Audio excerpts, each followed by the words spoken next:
eu tenho o prazer de conversar mais uma vez com o pastor Jeremias do Couto, que é uma das personalidades mais importantes da Assembleia de Deus no Brasil. Trabalhou na CPAD, foi editor, escritor, hoje é professor de teologia e um pensador, né, que eu tenho seguido nas redes sociais, sempre com opiniões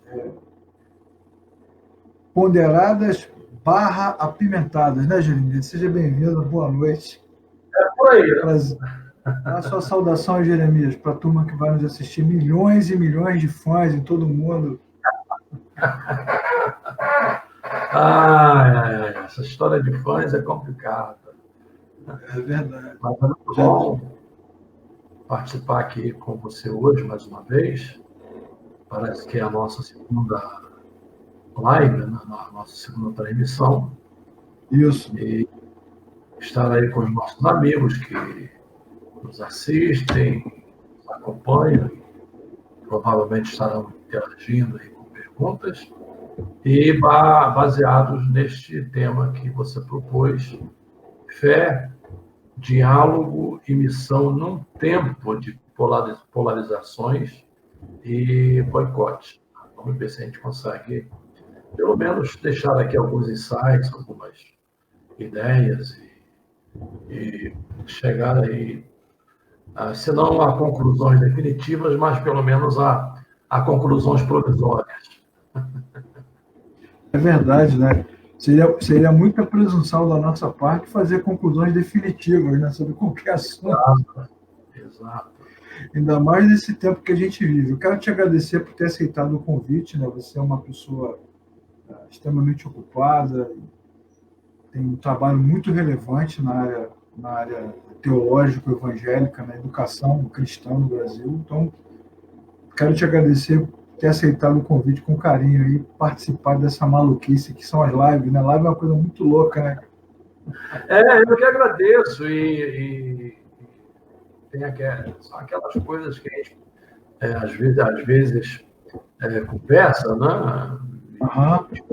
Diferentes lives, né? Que a pandemia ensejou algumas coisas positivas, né?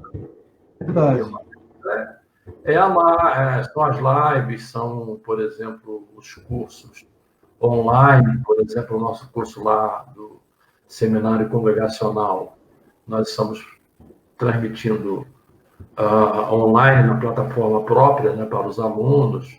Então, isso aí altera algumas coisas, né? E até a rotina da gente, né? Verdade. Mas assim, está sendo muito bom.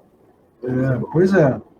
Bom, o tema da nossa live hoje é esse tema que está posto aí no vídeo, para quem está nos assistindo ao vivo, para quem vai assistir depois, porque essa live vai ficar lá no canal youtube.com/Oficina da Palavra. É fé, diálogo e missão num tempo de polarizações e boicotes. Então, você que está assistindo, participando com a gente, você pode fazer perguntas, né? Pode mandar suas perguntas para cá, e a gente vai tentar responder aqui na medida do possível. Perguntas ofensivas, explosivas, denúncia, nada disso a gente vai apostar, não. Só pergunta. Só pergunta construtiva. Até porque corremos o risco de processo, né? É verdade, é verdade. Todas essas pimentas que eu estou soltando tem a ver com o tema, né, Jeremias? Claro. A gente hoje, infelizmente, está sujeito. Inclusive, um detalhe que as pessoas não se dão conta, né? O dono de um perfil, seja em qualquer rede virtual, ele é responsável perante a lei, inclusive, quanto aos comentários que são feitos no perfil. Então, as pessoas não entendem, às vezes, quando ele vai lá e apaga, esconde, porque, às vezes, há ali alguma expressão ofensiva e quem vai responder é o dono. É o dono, não, quem tem o perfil na rede social. Né? Pois é, isso já é uma mudança de valor e uma mudança na forma que a gente dialoga, né? Porque quando é briga de rua, né? Larga a pedra e vem na mão, todo mundo fala o que quiser, Mas a rede social documenta o que você falou. Né? Claro, lá na rua você brigou, falou, xingou. Aí, se o cara entrar na justiça, vai ter que arranjar 1000 provas, etc. Né? Aqui não, aqui fica tudo documentado. E eu já vi casos aí de pessoas, né, que depois apagaram, mas os outros já tinham printado o que eles escreveram, o que eles reverberaram, né? Então, não tem jeito, não tem saída, que a gente está mais exposto, bem mais exposto. Né? Então, vou pegar esse gancho seu aí, Jeremias, para a gente começar a conversa. Eu sou de um tempo, né? Você é mais velho do que eu, não é tão mais velho assim, um pouquinho só mais velho do que eu, né? Mas a gente é de uma época, eu sou de uma época que todo mundo chegava no púlpito, né, de qualquer igreja, falava o que queria, né, contava o que quisesse, qualquer história, né, história da missão, história do campo, fulano fez isso, falou aquilo, revelou aquilo outro, profetizou, viu, não sei o que lá, e falava, e ficava tudo por isso mesmo, né? Dito pelo não dito, fulano falou, outro não falou mais.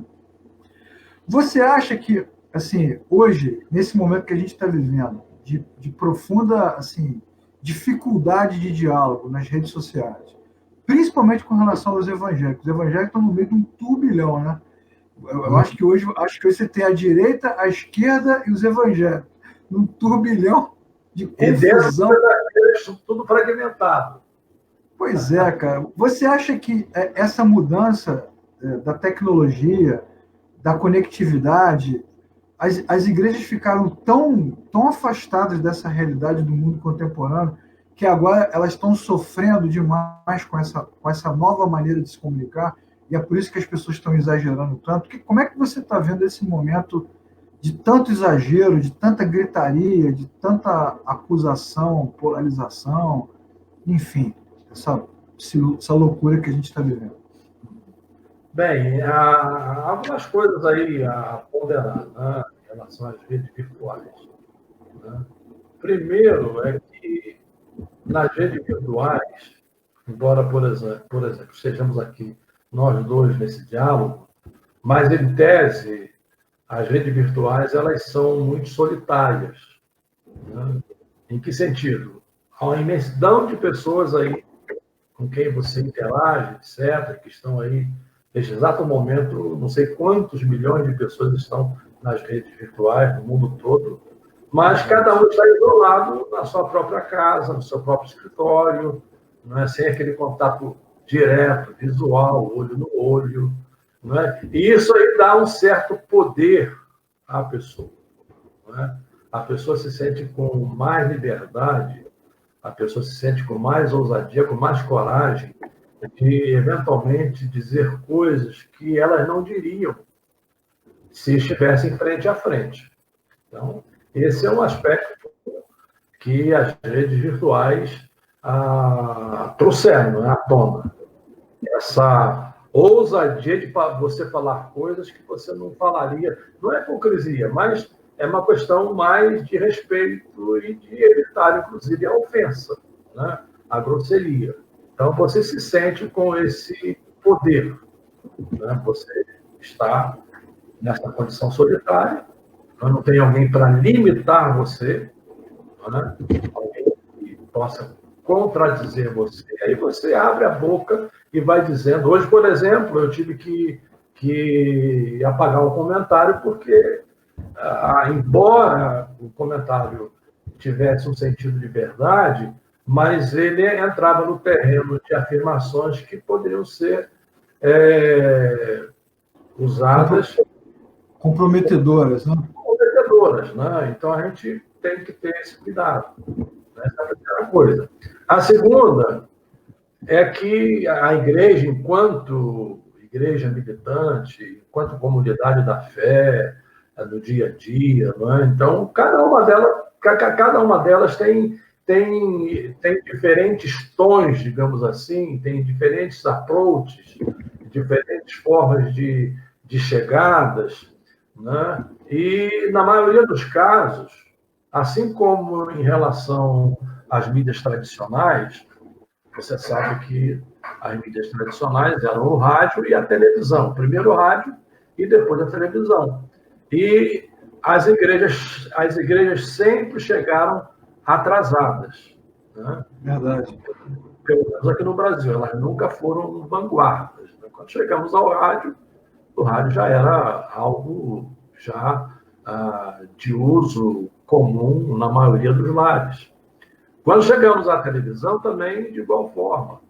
E em relação às redes virtuais, a igreja não se preparou para esse momento.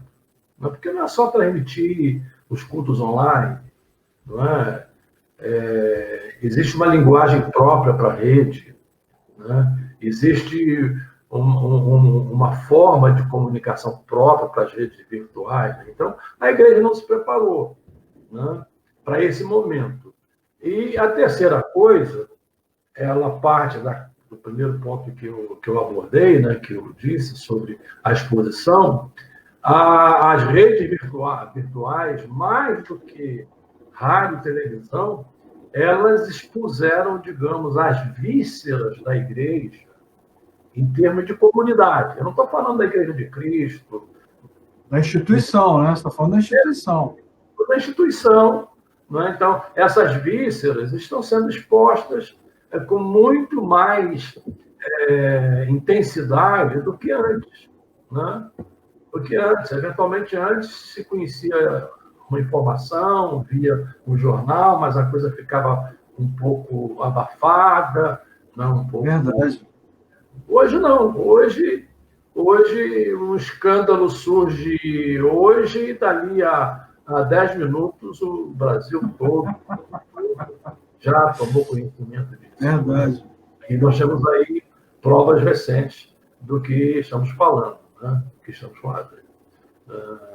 Não é preciso nem mencionar aqui, que só em citar, eu acho que quem está aí do outro lado já deve fazer a dedução do que eu estou dizendo. Verdade. Na exposição, né?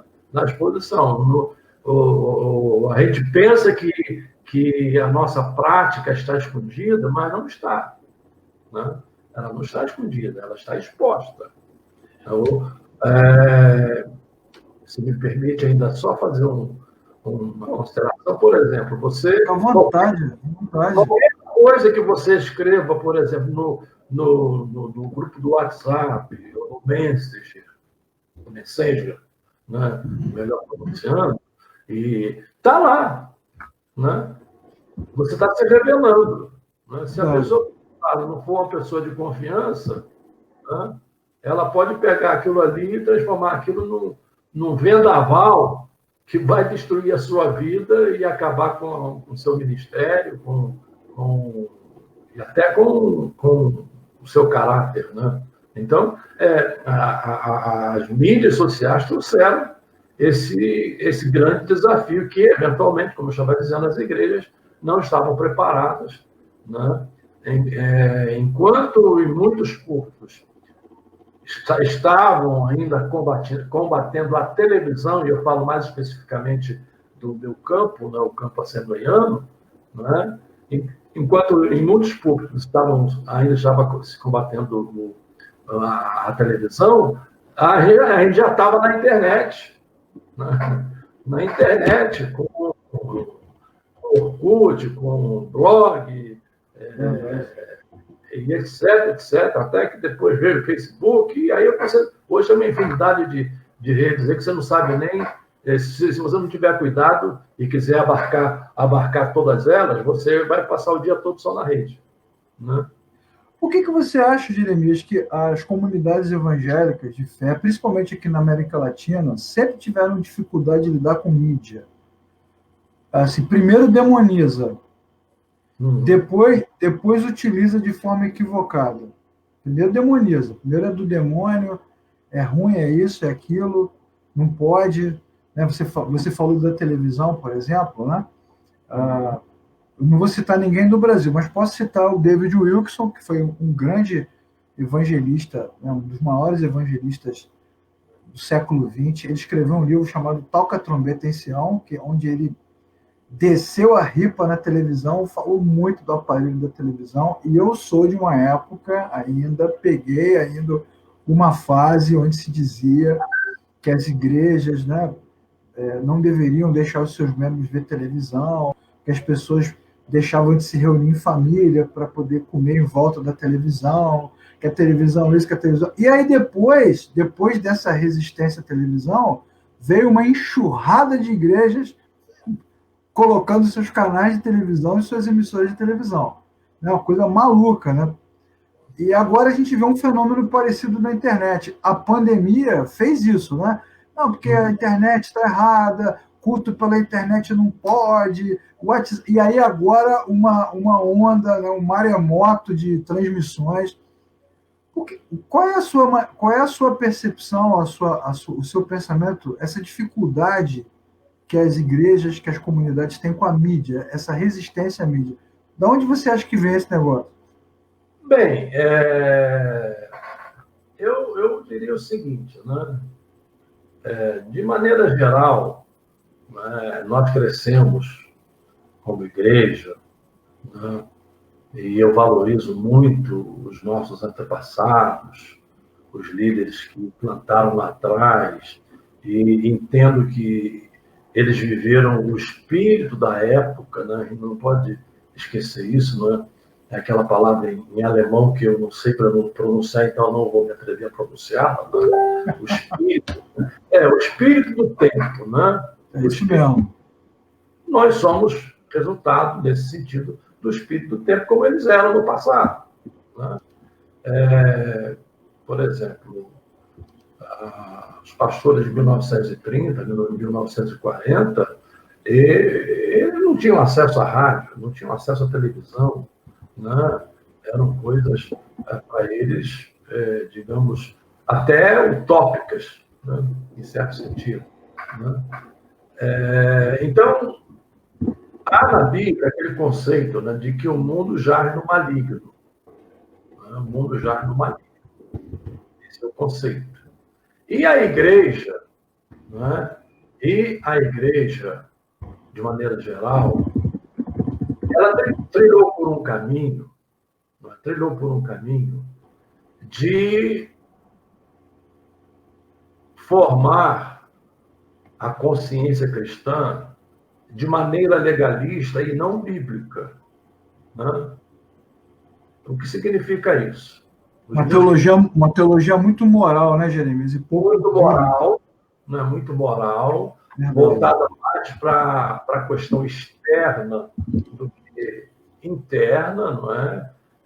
E os meus irmãos da minha idade, que eram jovens na minha época, devem lembrar-se, né? E eu falo da minha realidade, né? do meu campo, né? Digamos assim. Eu falo, por exemplo, quando se tratava dos cultos de doutrina, né? Você tem raízes assembleianas, não é? Tem mesmo, não nego não, tem saudade, inclusive. Né? Uma sétima, né? Então, os cultos de doutrina, o que eram os cultos de doutrina? Era para falar, em relação ao homem, do seu cavanhaque, do seu bigode, da sua preta, né? Do seu paletó rasgado, paletó quadriculado, calça boca de sino. Você lembra? Você usou, não? Calça boca de sino? Não peguei essa fase, não. Sou da outra geração. Calça boca de sino. Mas eu peguei uma implicância com jeans, não podia usar jeans. Com jeans. Né? Gravata larga, gravata fina. Eu peguei essa fase toda. Né? Mas fundamento, ou seja, princípios bíblicos, pouco eram ensinados. Né? Ou seja, como me conduzir na sociedade, como me portar na sociedade em qualquer circunstância e em qualquer época. Então, nós fomos sendo estereotipados, não é? De maneira que, quando começaram a chegar as supostas inovações, não é? Nós nos tornamos, foi uma expressão que eu li hoje, e eu repito aqui, não é? Nós nos tornamos tradicionalistas, porque o tradicional é uma coisa, mas tradicionalistas significa valorizar coisas que foram úteis no passado, mas hoje elas não são úteis. Né? Mas, com esse espírito, nós lidamos com as coisas de hoje, ao invés de buscar os princípios bíblicos para saber como nos comportarmos nos dias de hoje e daqui a 20, 30, 40 anos. Mas, suponho que eu não vou estar aqui, e se Jesus não voltar até lá, não é? Mas os que estiverem, não é? Que eles se fundamentem em princípios. Eu sou principalista. Não é? O que é princípio? O princípio é um conceito que vai me dar condição de lidar com o mundo. Né? Como eu devo me comportar? Verdade. As redes são ruins? Não. As redes elas são neutras, como o carro é neutro, como a televisão é neutra, como a faca de cozinha é neutra. A malignidade dessas ferramentas vem pelo mau uso que nós fazemos delas. Né? Pois é, essa maneira tradicional de você olhar para a vida, né? Vou tirar a palavra tradicional, porque tradicional pode ser uma coisa boa, mas vamos pensar o seguinte, essa forma moralista de enxergar a vida, de enxergar a fé cristã, acaba tirando o filtro das pessoas. Elas perdem a capacidade de reflexão, né, cara? Porque ela já é resistente, já pré-julga e não quer saber mais. É ruim. Ela não tem reflexão, não faz análise, porque moralmente já não presta. Isso. Então, a malignidade, por exemplo, tem muita coisa ruim nas redes sociais, é claro que tem. Né? E aqui, cada vez mais, eu diria assim, se a gente for olhar sobre esse ponto de vista, as redes sociais são piores do que a TV, porque na TV ainda tem um certo limite, né? Tem uma certa classificação de censura em relação às faixas etárias, embora essa responsabilidade seja dos pais, né? E tem o fato que, eventualmente, você, diante da TV, você está ao lado da esposa, ao lado dos filhos, que acabam sendo, digamos, meios de contenção. Aqui não. Verdade. Aqui é esse mundo que a gente vê que tem todas as barbaridades que você possa imaginar, né? Tem o chamado Deep State, não é? Que é aquela coisa subterrânea do mundo virtual, onde você pode imaginar as coisas mais primitivas, né, em relação à malignidade, mas eu não posso dizer que as redes sociais são ruins. Não, de forma nenhuma. Né? É o mau uso que se faz dela. Através das redes sociais, eu tenho acesso às grandes universidades dos Estados Unidos, do outro lado do mundo, a grandes bibliotecas. Né?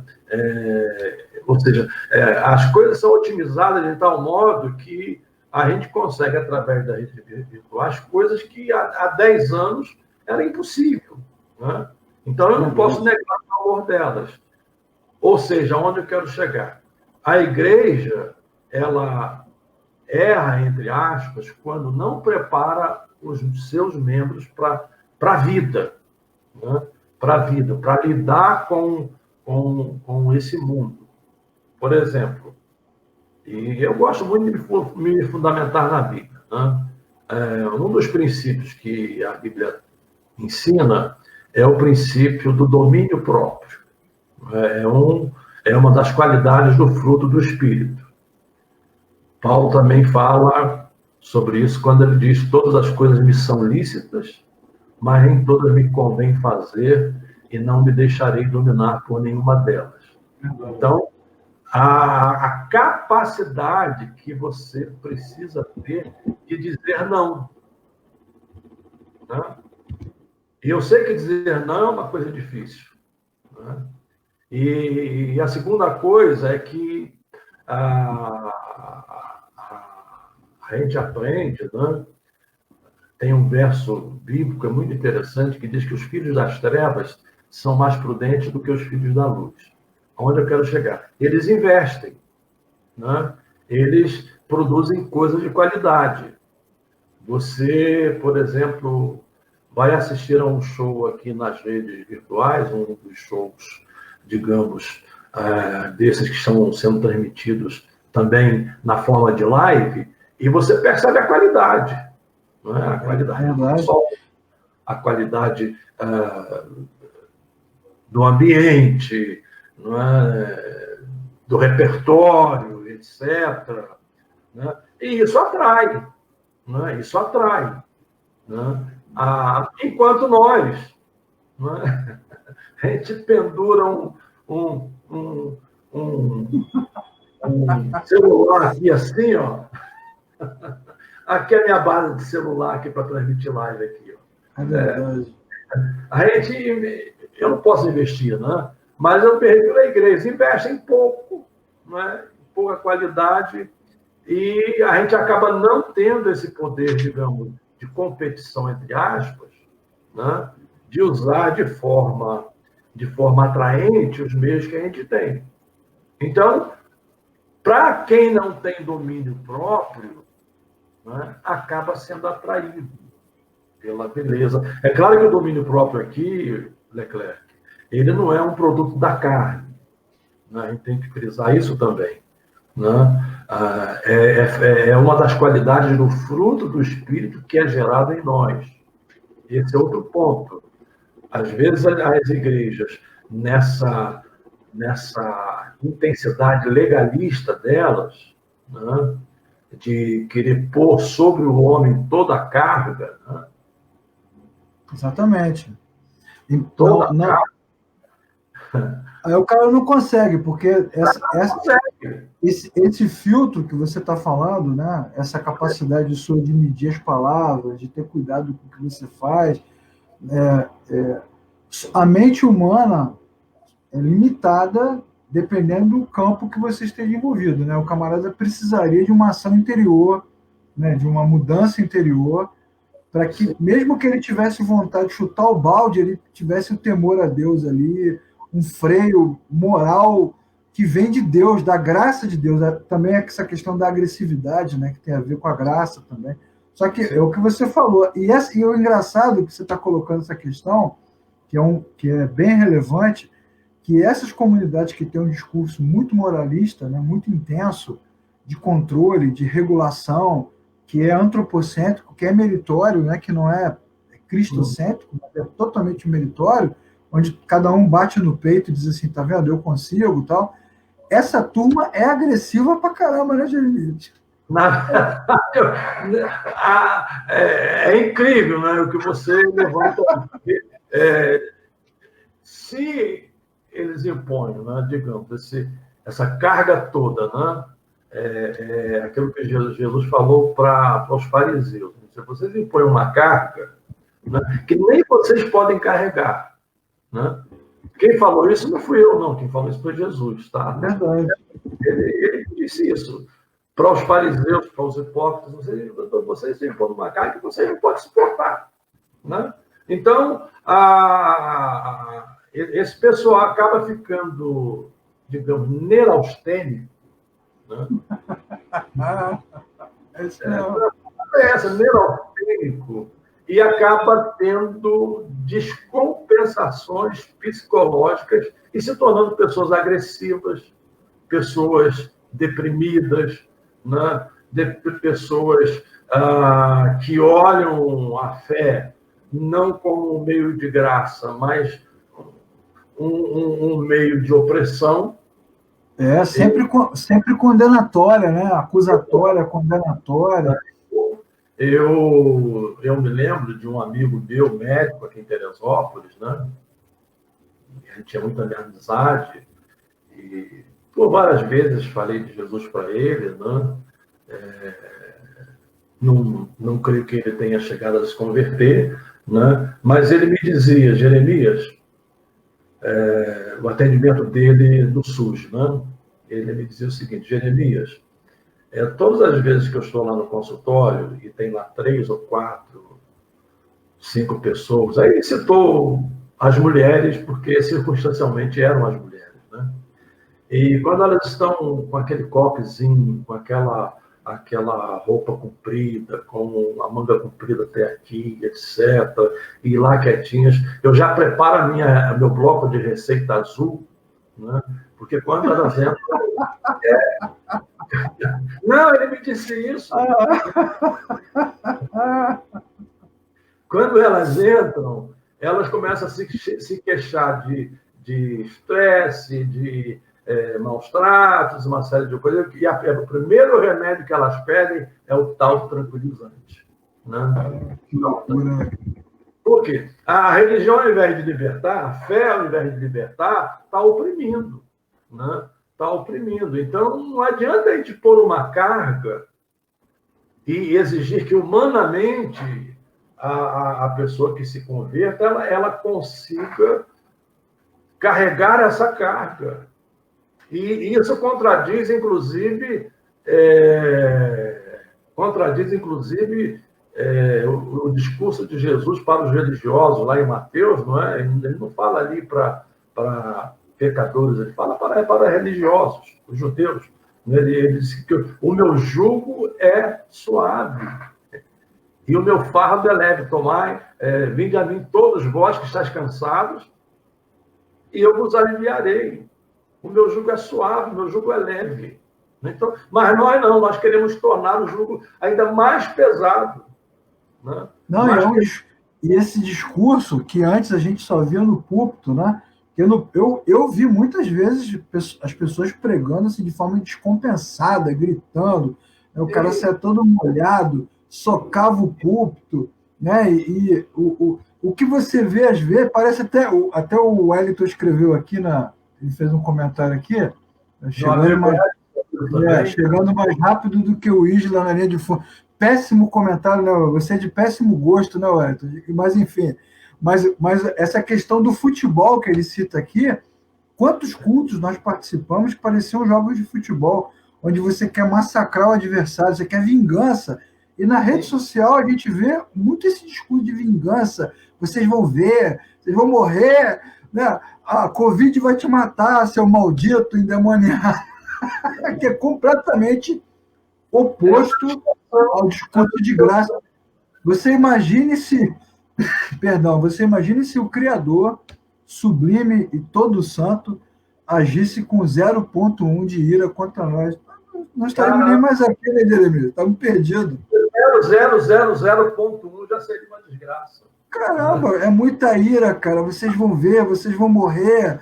É muita vingança. Boa parte dessa falta de diálogo, eu não sei se você concorda comigo. Por um lado, você tem a turma tradicionalista, legalista, moralista, irada, iracunda, e do outro lado você tem aquele discurso blasé, intelectualizado, onde eu desprezo completamente o que você pensa, não estou nem aí. Então fica um gap, né, cara? Fica um vácuo, a gente não consegue conversar. Claro, não há diálogo, né? Não há diálogo. E por outro lado também, alguns que estão nesse outro lado, né, fazendo a defesa da graça, né, como nós fazemos, né, e há quem pense que fazer a defesa da graça significa viver de forma libertina, não é? Viver do modo como você quer. Né? Exatamente. Isso não é graça. Né? Qualquer cristão que lê a Bíblia, que compreende a Bíblia, que conhece as doutrinas da graça, sabe muito bem que a graça que salva é o mesmo instrumento que Deus usa para promover a nossa santificação. Né? O ponto aqui, né? E às vezes, Leclerc, muitas pessoas que vivem nessa graça, digamos, libertina, não é? Essa expressão só para conotar, né? Essa graça libertina, essas pessoas são, às vezes, tão hostis, tanto quanto o isso. Vamos usar um termo da moda pós-moderna, graça barata, né? Graça barata, né? São tão hostis, são tão mais, tratam os irmãos, né, tradicionais, legalistas, né, de uma forma grosseira, estúpida, em nome de uma graça barata. Mas a graça de Deus, a graça a qual Paulo se refere, onde abundou o pecado, superabundou a graça. A graça que Paulo se refere lá em Efésios, capítulo 2, 8 e 9, pela graça sois salvos. Né? Essa graça, ela é um poder que nos capacita para viver essa dimensão da fé de tal maneira que nós tenhamos liberdade de dizer não ao pecado. Isso é graça. Né? E reflexão, né? Capacidade de reflexão. Exato. Deixa eu te fazer, tem uma pergunta aqui que tem a ver com o seu comentário. Você acha que esse fator, essa agressividade de um lado e do outro, né? Nas redes, é isso que está causando, provocando, ou é um dos fatores que provoca a debandada das pessoas das igrejas? O que você acha? Sheila Cabral, eu acredito o seguinte, é um dos fatores, né? É um dos fatores. Primeiro, né? Existe uma frase antiga que diz que na terra de cego, quem tem um olho... Né? Esses aforismos nos ajudam assim, a entender as coisas. Né? Verdade. No ambiente em que só tem um que sabe tudo, né?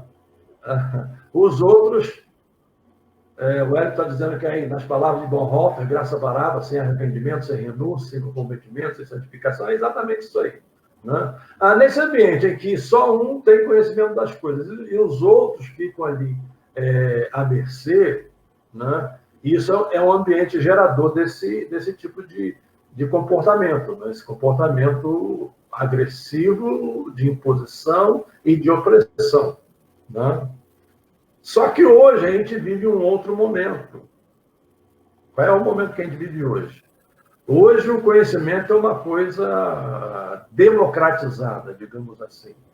Né? Democratizada. Todo mundo tem acesso aí a N cursos online. Agora, então, na época de lives, que eu vejo pessoas oferecendo cursos online durante um mês, 5 aulas, 5 módulos, etc. Seminários, né? Você é professor de seminário, eu sou professor de seminário, né? Então, a informação, ela se amplia e as pessoas começam a refletir, como você falou, né? A refletir. Então, é uma causa, né? Como ela levantou, é um fator da debandada, porque as pessoas começam a perceber, calma aí, não é desse jeito, né? Isso sempre é errado. E como elas não conseguem se ajustar, né, porque elas passaram a ter uma visão mais ampliada, digamos assim, então uma das primeiras tentativas é essa, deixar a igreja à procura de uma outra. Mas quando chega na outra, vai encontrar defeitos. Né? Porque nós estamos falando de comunidades. Isso tem a ver com aquela perspectiva de que uma instituição ela é sagrada só porque está ali, né? Como se aquele local conseguisse exercer um poder místico sobre as pessoas, mas na verdade é só uma reunião de pessoas. Sim. Então você sai de um lugar para o outro, chega lá e descobre que tem problemas, tem dificuldades, né? Você não sabe lidar com isso, porque a igreja, essa igreja militante, humana, digamos assim, que se expressa nas comunidades locais, ela está em movimento. Totalmente. E ela é construída de pessoas cheias de defeito, não é? De pessoas que dependem da graça. Aí chega lá na outra igreja, que esperava que fosse a igreja perfeita, não é? Elas já começam a ficar desestimuladas. Aí tentam uma terceira igreja. Eu sei de pessoas que já passaram por 10 igrejas e hoje não estão em nenhuma, estão naquela que nós chamamos de Igreja Cristo em Casa. Né? Aí vale a menção do nosso amigo, né? Nosso mestre Dauro Campos, que escreveu a obra lá, Os Desigrejados. Fica a dica para a turma, aí o canal lá no YouTube, na Oficina da Palavra, tem uma playlist com 7 vídeos do Hidalgo só falando sobre o fenômeno do desigrejar. Exatamente. E é um fenômeno, não é? Porque não é, esse fenômeno do desigrejar, né, que precisa ser entendido, não é o desviado, não é aquela pessoa que se desviou da fé. Né? Ele está desgastado do sistema igreja, está desgastado. Do sistema igreja e está tentando viver a fé dele de um modo particular. Eu não estou dizendo que ele está certo, né? Mas está tentando viver a fé dele de um modo particular, por causa desses desgastes todos e por falta de mostrar a realidade da igreja e a culpa de muitos de nós líderes em que passamos esse conceito de igreja perfeita, né? Igreja perfeita. E a gente está vendo aí, eu não vou aqui entrar no mérito, não posso fazer isso, né? Mas quem acompanha sabe, de impérios aí que podem estar a ponto de ruir por causa das próprias lideranças que passaram essa ideia de igreja perfeita, mas eles mesmos vivendo uma vida meio complicada, principalmente nessa área político-religiosa e etc. Você não falou, mas deu toda a dica. Só não deu o nome. O que eu vou fazer? Não tem que fazer. Agora, uma das coisas também que promove essa agressividade e esse desgaste, né? Tem a turma que está agressiva, militante, tentando impor as suas ideias e destruir o outro, e tem a turma que está desgastada, ainda em busca de uma comunidade acolhedora, né, terapêutica perfeita. Assim, você não sei se você vai concordar, eu vou colocar aqui para você opinar, né?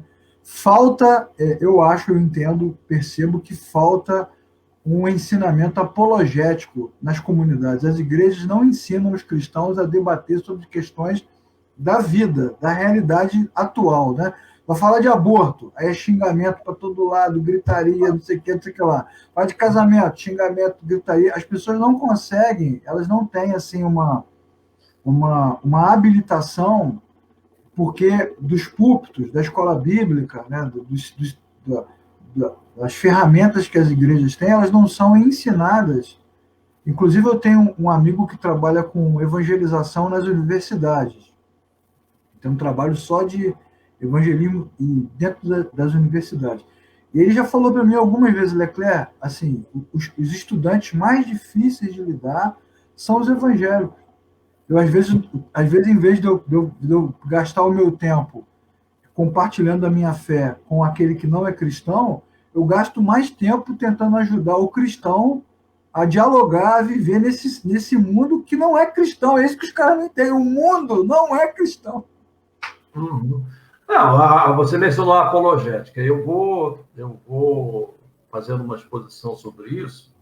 Eu vou daqui a pouco, ou amanhã, colocar no banner. Né? Vai ser 9 de setembro e o meu tema vai ser exatamente esse. Apologética para quê? Né? Legal, muito bom. Para quê? Né? Até porque existe um segmento no meio evangélico, né? Um segmento mais que está no terreno dessa flexibilização hermenêutica, que hoje diz que a apologética é uma coisa extremamente desnecessária. Né? Eu não vou tratar desse tema. Mas, ao contrário. Por que esses jovens, como você mencionou aí, se perdem? Porque eles não estão preparados. Né? Eles não estão preparados. Né? E, ao não estarem preparados, eles acabam sendo presas fáceis. Né? E não sabem fazer, porque as pessoas confundiram aí também, né, que fazer apologética é ensinar sobre seitas falsas. Não é isso. Religiões comparadas, como se falava antigamente. Fazer apologética à luz da Bíblia, né, é você conseguir fazer a defesa, seja oral ou escrita, a defesa da fé de maneira articulada, lógica e consistente. Esse é o sentido de apologética. Então, se você não prepara os jovens para esse tipo de defesa na universidade, não é que ele vá convencer os professores, né? Mas, pelo menos, ele vai estar num nível de diálogo capaz de equivaler-se, como eventualmente a gente vê. Eu me lembro de um vídeo, né, daquele professor John Knox, né, e ele fazendo defesa do cristianismo de uma forma tão vibrante diante de uma classe de professores universitários, cuja maioria era ateu, mas Pois é. Era um homem respeitado, né? Respeitado pela sua capacidade argumentativa, né? Argumentativa. Mas voltando ao ponto da igreja perfeita, né? Eu me lembrei que tinha uma irmã que estava procurando uma igreja perfeita, né? E ela teria perguntado a Billy Graham: escuta, me ajude a encontrar uma igreja perfeita. Aí ele disse o seguinte: olha, se a senhora encontrar uma igreja perfeita, não entre. Não, ele disse: não entre, porque no dia que a senhora entrar, a igreja vai ficar imperfeita. Né? Não tem igreja perfeita. Né? Cara, isso é impressionante. Você citou o John Knox, a gente poderia citar o Dr. William Lane Craig, que tem várias obras incríveis das edições de Vida Nova. A gente poderia citar o Timothy Keller, que recentemente fez um discurso na ONU, né, extremamente impactante. A gente poderia citar o Lincoln, né, que toda vez que discursava como presidente dos Estados Unidos, ele citava a Bíblia. Então, a gente poderia citar o apóstolo Paulo, no texto famosíssimo do Areópago Grego, lá em Atos, capítulo 17, onde ele dá uma aula de apologética. Sem ser agressivo, né, sem ser, porque muitas vezes a falta de diálogo entre evangélicos e não cristãos é porque é um discurso agressivo, absolutista, né, impositivo, arrogante, como se a outra pessoa tivesse a obrigação de acreditar no que você acredita, e como se a Bíblia fosse verdade para toda a sociedade, quando ela é verdade para os que creem. E aí eu quero até colocar para você, o Jeremias, uma questão que a gente tem, uma dificuldade que a gente tem na educação teológica, na formação de liderança, que quando você entra no tema da educação cristã, por exemplo, os caras confundem a educação cristã com o ensino religioso, né? Como se a gente tivesse que fazer catequese, tá descobrindo o Brasil e vai botar uma Bíblia na mão do índio. Quando educar de forma cristã é ter um olhar teocêntrico e teorreferente. Mas você não vai negar a ciência, não vai negar a tecnologia, né? Não vai negar a sabedoria humana, não vai negar a história, não é um discurso negacionista. Senão, daqui a pouco a gente vai entrar naquelas discussões medievais que eu também não vou citar aqui, se a Terra é quadrada, triangular, redonda. Não se trata disso, como você mencionou, e no fim das contas, né, com esse diálogo e também a Bíblia é um dogma, né? A Bíblia é definitiva, né? Não se põe aqui em dúvidas, para nós cristãos, né?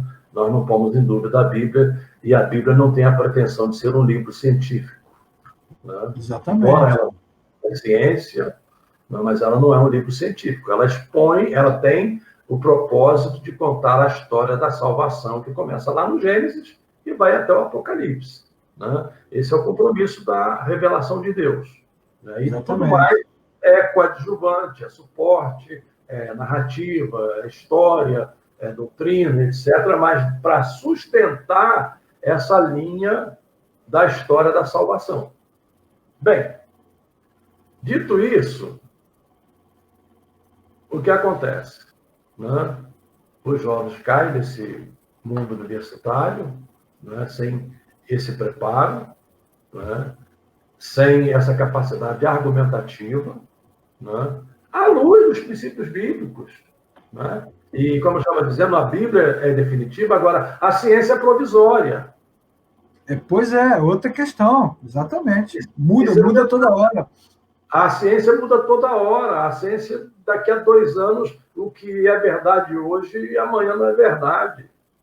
Quer ver um exemplo? Coisas simples, né, que é mais, eu acho que ajudam. Né?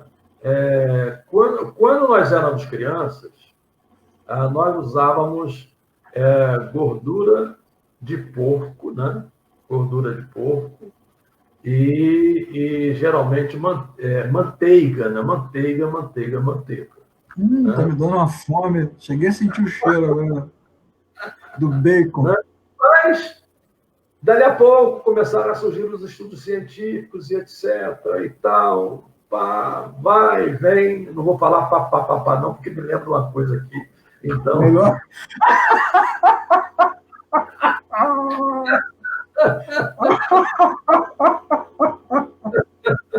Ah, meu Deus, virou meme, não tem jeito, cara.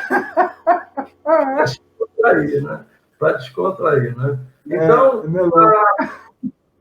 gordura de porco não é boa, a margarina não é boa, aí vem a propaganda, aliás, a manteiga não é boa, aí começa a vir a propaganda da margarina, vem a propaganda do óleo, e aquela coisa toda, e todo mundo passa a consumir óleo, todo mundo passa a consumir margarina, e depois se chega à conclusão que o óleo e a margarina talvez sejam piores, ou são piores do que a própria gordura de porco e a própria margarina.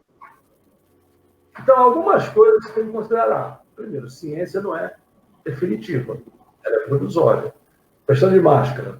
Já ouvi que tem que se usar máscara, já ouvi que não tem que se usar máscara, já ouvi que os vírus são medidos pelo sistema nanométrico, de maneira que eles podem passar por esses furos entrelaçados aqui da máscara. É verdade. Quantidades grandes, etc. A gente ouve um monte de coisa da ciência, entre aspas. Né? Eu não sou negacionista. Né? Eu só tenho que entender, e os cientistas também, né, que a ciência é provisória. Hoje se diz uma coisa, amanhã vai se dizer outra. Né? Tranquilamente.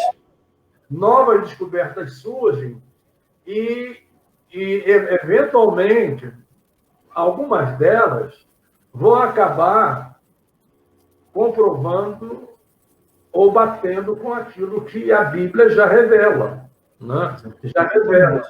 Mas se necessariamente não bater, isso também não tira a validade da Escritura, porque, como eu disse, ciência é provisória. Né? A ciência hoje pode estar dizendo uma coisa e amanhã vai dizer outra. Né? Então, esse preparo.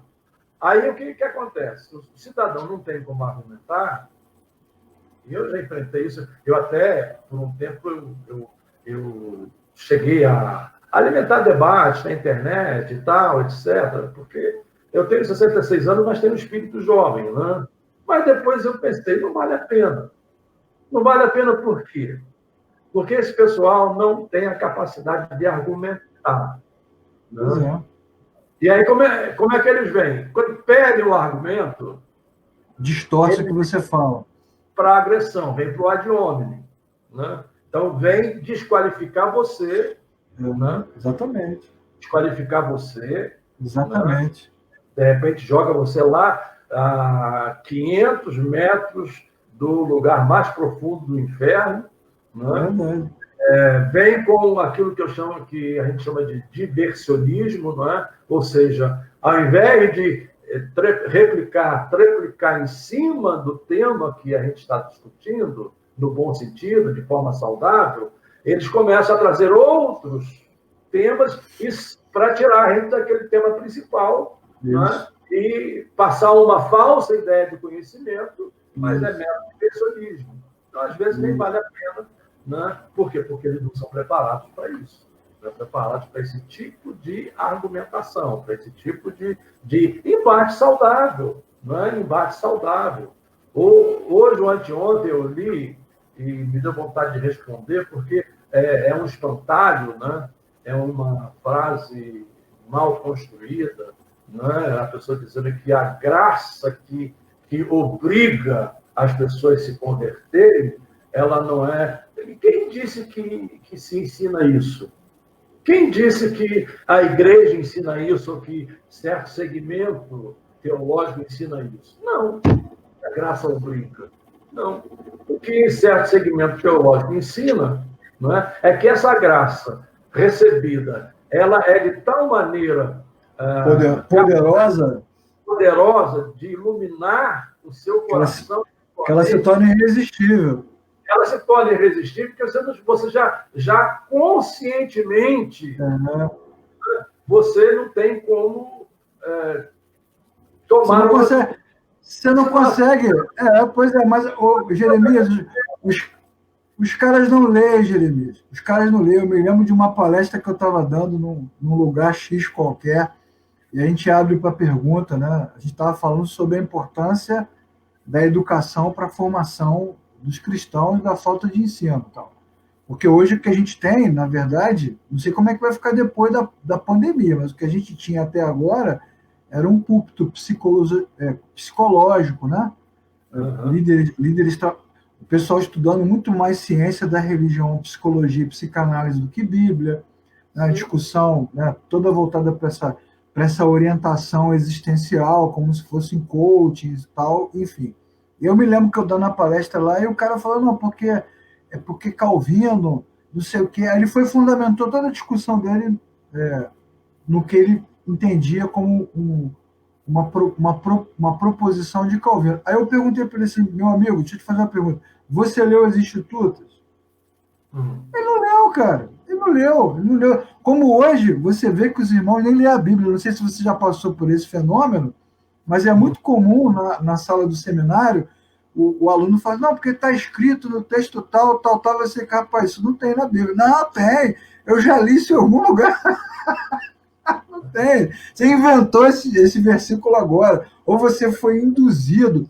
E eu acho que boa parte da nossa liderança adoecida, né, moralmente corrompida, e vou até usar uma expressão muito forte, que é uma expressão que eu estou estudando agora, de alguns autores, inclusive tem um livro da ABU muito legal, que se chama Abuso Espiritual. Essas lideranças que são extremamente, né, egoístas, que abusam espiritualmente das pessoas, elas vão fazendo lobotomia, né? Vai lavando o cérebro do cara, e daqui a pouco ele acredita numa coisa que nem existe, ele nunca leu, ou existe, mas não é daquela forma como ele recebeu. E você falou agora olha que expressão belíssima, né, cara? Graça irresistível. Ela é irresistível porque ela é bela, porque ela é poderosa, porque ela é transcendente, porque ela faz com que o homem, antes morto pelo pecado, finalmente consiga reconectar-se com o Criador, enxergar a possibilidade da vida eterna, ver os seus pecados sendo... O pecador, pelo cangote, contra a vontade dele, vem, desgraçado. Não! A vontade dele é mudada pela graça. Vou citar aqui, já que você é um crente raiz, Jeremias, você não é crente Nutella. Vou citar aqui o hino clássico da harpa, que é o hino 15, né? Foi na cruz. Aquele hino, para mim, é a expressão plena da graça irresistível. Foi na cruz onde o dia eu vi os meus pecados castigados em Jesus, e foi ali pela fé que os meus olhos abriram. Aquilo ali é graça irresistível, é Calvino, é John Stott, é todo mundo junto no hino só. Perfeitamente. Eu estou escrevendo um livro, inclusive com contrato assinado já, né? Deixa eu me tornar público isso aqui, né? Opa! Breaking news! Contrato assinado com a God Books. Maurício Zaga. Exatamente. Já contrato assinado, né? Já há 2 meses. Eu tenho que entregar esse livro, no máximo, até o final de dezembro, né? Por aí, novembro, dezembro. E o livro, título provisório dele, pode ser que seja o título definitivo, né? Simplesmente Graça. Né? Simplesmente Graça. A intenção dessa obra não é ser uma obra acadêmica, ou seja, uma obra para academia. Né?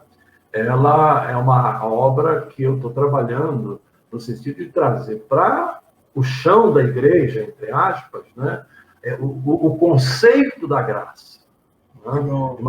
Aquele leitor lá da Bananeira, aquele leitor lá do interiorzão, quanto um um juiz, um desembargador, não é? Tem uma compreensão bíblica sem abusar muito, digamos, dessas conceituações acadêmicas muito no campo abstrato, às vezes. Né? O que é uma proposta sofisticada, né, Jeremias? Que quanto mais simples, mais não é simplista, né? Quanto Sim, mais simplificado, mais sofisticado é. em certo sentido, é verdade o que você está dizendo, né? Acaba ficando sofisticado, mas a ideia da simplicidade aí é fazer com que o cidadão lá entenda, né? Ele entenda não pelos espantalhos que eles leem, né? Mas à luz de uma interpretação bíblica correta, né? Do que significa a graça. E Verdade.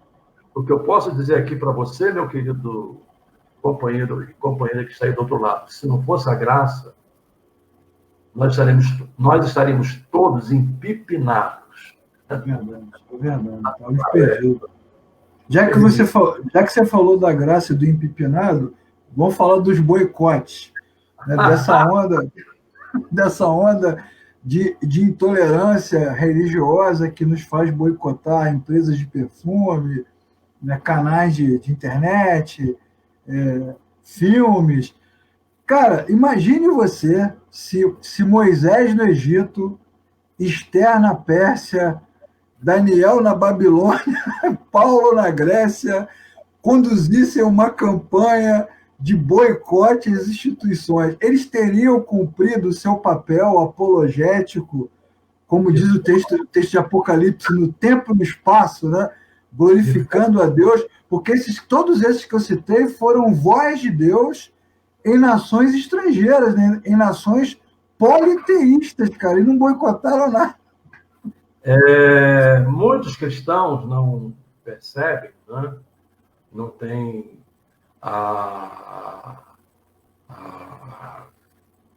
essa capacidade, né, de discernir, né? E passa por tudo isso que a gente falou aí ao longo da nossa live, né? Que essa questão de boicote, ela não passa de militância política, né? Eu diria que militância político-ideológica transvestida de cristianismo, né? Essa a minha definição, né? Concordo 100%. Ideológica transvestida de cristianismo. Por quê? Porque Deus não nos chamou para isso. Deus nos chamou para proclamar o Evangelho e, é claro, pregar contra o pecado. E ao pregar contra o pecado, nós vamos mostrar os males do mundo em que estamos vivendo e que inclui todos os meios de comunicação, como eu disse aqui agora há pouco. Aqui nas redes virtuais existe um montão de porcaria. Agora, é você que vai ter que ter a capacidade, pelo Espírito, de lidar, não é? Pelo domínio próprio. E eu vou citar o meu exemplo. Né? É uma situação assim, só para... lá atrás, 1995, em função de um profundo esgotamento, né? Um profundo esgotamento, trabalho, virando noites, né? Para cumprir cronograma, prazos lá na CPAD e etc., né? Eu entrei numa forte crise de estresse e de depressão. Hoje temos uma palavra aí moderna, né? Burnout, né? Burnout. Né? Que é o termo para depressão. Né? Eu tive 3 meses de depressão, etc. Foi um período difícil, mas consegui superar. Né? Mas naquele período, você fica frágil, né? Eu me lembrei, né, de uma certa convenção que um pastor, em forma profética, né, ele disse que Deus ia levar muitos pastores por causa do uso da televisão. E aquilo me trouxe um certo temor. Né? Por quê? Porque eu tinha televisão na sala, eu tinha televisão no meu quarto, os meus filhos tinham televisão, E ainda tínhamos 2 ou 3 televisões portáteis. Você estava muito condenado, né, cara? Não tinha solução. Eu pensei, eu estou no sal, né? Mas Deus me deu graça, Deus me deu sabedoria, eu tive uma mentoria de pessoas que me ajudaram naquele momento, consegui superar isso, né? E graças a Deus, né, passei essa fase, né? Mas veja o mal que isso aí faz nas pessoas.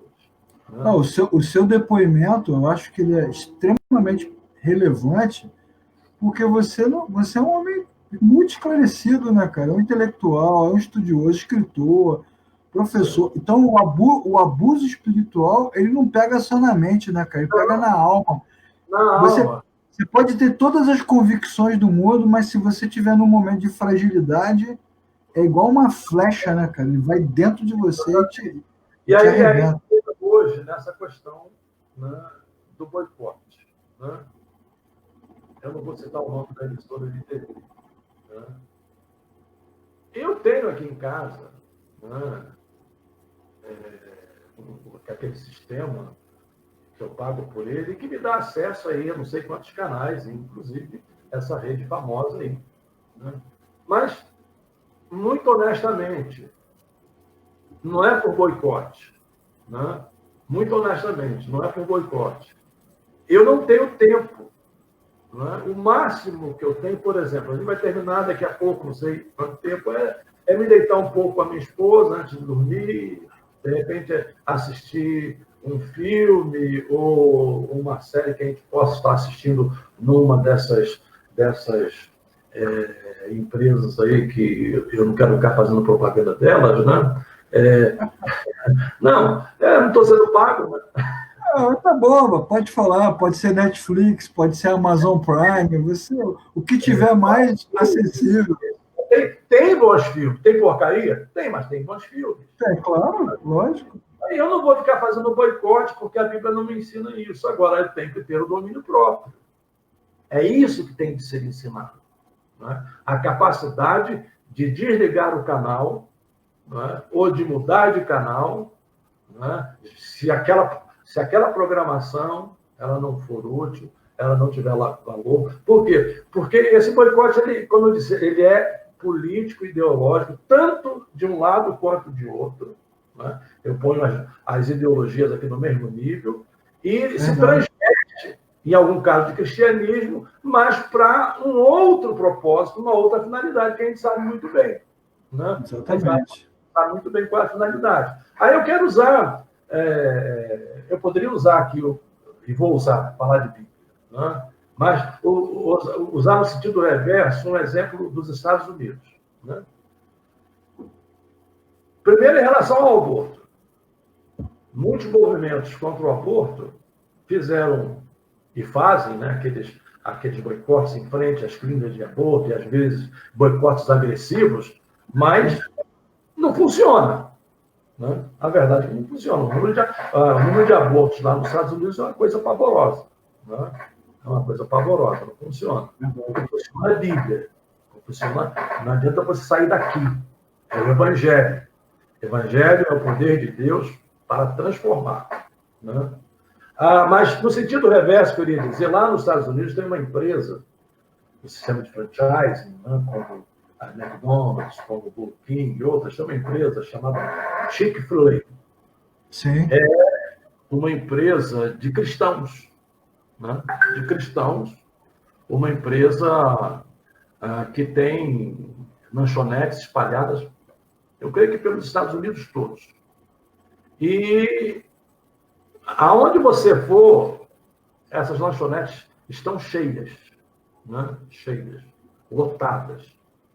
Mas eles têm algumas normas, que são princípios cristãos que eles adotam. E uma dessas normas é que, por serem cristãos, eles fecham aos domingos. Que legal. Interessante. Simples, né? Uma decisão corporativa simples. Simples. Eles dão folga aos funcionários, não funcionam aos domingos. Isso. Mas aonde eu quero chegar? Aí os movimentos de esquerda, né, não foram de direita.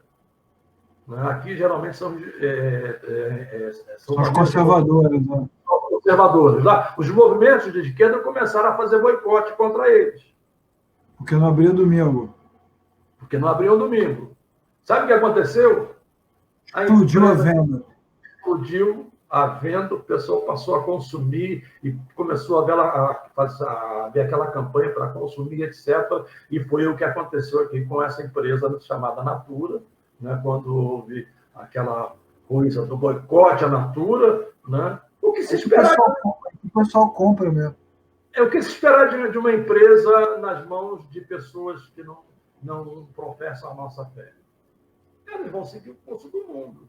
Então, se fez aquele boicote enorme e na semana seguinte parece que a empresa tinha crescido 8% na Bolsa de Valores, ou seja, se tornado ainda mais poderosa, mais rica. Aí eu venho para a Bíblia, só para concluir o conceito. Corinto, cidade de Corinto. Você falou aí uma série de situações lá do Antigo Testamento, né? Do Daniel, etc. Vamos falar de Corinto. Corinto é uma cidade extremamente comercial, é uma rota de comércio, deveria ser a segunda ou a terceira cidade da Grécia e posteriormente do Império Romano. Né? Uma das grandes cidades do Império Romano. Né? Bem, politeísta, pagã. Né? Pagã. Paulo chega em Corinto, planta a igreja de Corinto, uma igreja, por sinal, problemática, né? Foi uma das igrejas mais problemáticas do Antigo Testamento. Né? E por isso nos representa muito bem. Representa excelentemente bem, porque somos nós. Paulo é a igreja perfeita, e Paulo... Até antes de você continuar, abrir um parênteses nesse aspecto, desse recorte que você fez agora, né? Esses personagens, essas histórias bíblicas que dão ênfase, deixam claro, apresentam com muita clareza a fragilidade humana, são essas histórias que melhor nos representam, porque é exatamente isso que comprova a grandiosidade da graça de Deus. Né? Só que quando você vai para essas igrejas que são tradicionais, conservadoras e xiitas, né? Ou como diria o Luiz Saião, chatas, os caras só querem exemplos gloriosos, né? Apostólicos, arcanjos, querubins, mas o que melhor nos representa na Bíblia é essa turma torta, quem melhor nos representa, é Jacó, é Corinto, é quem melhor nos representa. E quando você lê Atos dos Apóstolos, por exemplo, a gente lê com aqueles óculos de que a igreja primitiva foi a igreja perfeita. Né? É verdade. Mas você abre Atos dos Apóstolos, né? Em relação àquela igreja, as igrejas que foram plantadas depois pelo apóstolo Paulo, e você vai descobrir barbaridades. Paulo, quando na sua terceira viagem lá em Éfeso, ele para se reunir com os presbíteros e líderes e diz: olha, tem lobos no meio de vocês. Né? Quando ele diz que os lobos surgiriam, é porque eles já estavam presentes. Exatamente. Né? Quando você lê as epístolas, as referências que Paulo faz a esse tipo de pessoa, né? É a nossa fragilidade, né? É aquilo que somos. Exatamente. Né? Inclusive, o grande inimigo, os irmãos, é outro equívoco pós-moderno, né? Que o mundo ou o diabo são os grandes inimigos da igreja, mas o grande inimigo histórico da igreja é exatamente isso que você falou, são os lobos infiltrados, é a heresia, são os falsos mestres, que estão muito bem descritos em 2 Timóteo, 2 Pedro, né, Judas, as cartas do Apocalipse, é o tempo todo combate a falso ensinamento, ou seja... E aí, voltando aqui à igreja de Corinto, né, qual é o problema que eles enfrentavam? Esses cultos pagãos, eles tinham uma série de práticas. Né? Por exemplo, havia as chamadas refeições sacramentais, né? Então, refeições oferecidas aos ídolos, né? Ou havia a prostituição cultural, né? Que é uma coisa comum ali, e os crentes estão lidando com essa situação. Então, Paulo, por exemplo, ele ensina, dizendo de uma maneira muito direta, aqui no capítulo 8 de 1 Coríntios, ele fala da liberdade, né? E ele diz que você poderia participar da mesa, comer da comida, porque o ídolo nada é, a comida provém de Deus. Então ele diz, nada perderemos se não comermos, e nada ganharemos se comermos. Mas ele aconselha, inicialmente, aqui no capítulo 8, ele aconselha que não se use essa liberdade de tropeço para com os pratos, né? Porque se alguém te vir a ti, veja bem, que é indotado de saber à mesa em templo de ídolo, ele está falando que você está lá no templo do ídolo. Né? O templo do ídolo não será a consciência do que é fraco induzido a participar de comidas sacrificadas aos ídolos. Então, ele sugere, né, que os cristãos de Corinto evitem participar, digamos, das refeições sacramentais. Né? É esse o conceito que ele dá aqui. Né? Se eu sei que naquela casa, né, que me convidou é uma refeição sacramental e vai ter ali um rito sacramental, eu devo evitar, e até porque a proposta ali é outra, e não de adorar a Deus. Mas quando chega aqui no capítulo 10, né, quando Paulo novamente volta ao assunto, ele diz aqui no verso 25, capítulo 10, verso 25, comei de tudo que se vende no açougue. Né? Vamos tomar essa expressão açougue, metafórica, ou no sentido de você comer. Oi? Vamos tomar como se fosse o mercado, né? O que está sendo oferecido. Tem, inclusive, traduções mais recentes que traduzem por mercado. Né? Exatamente.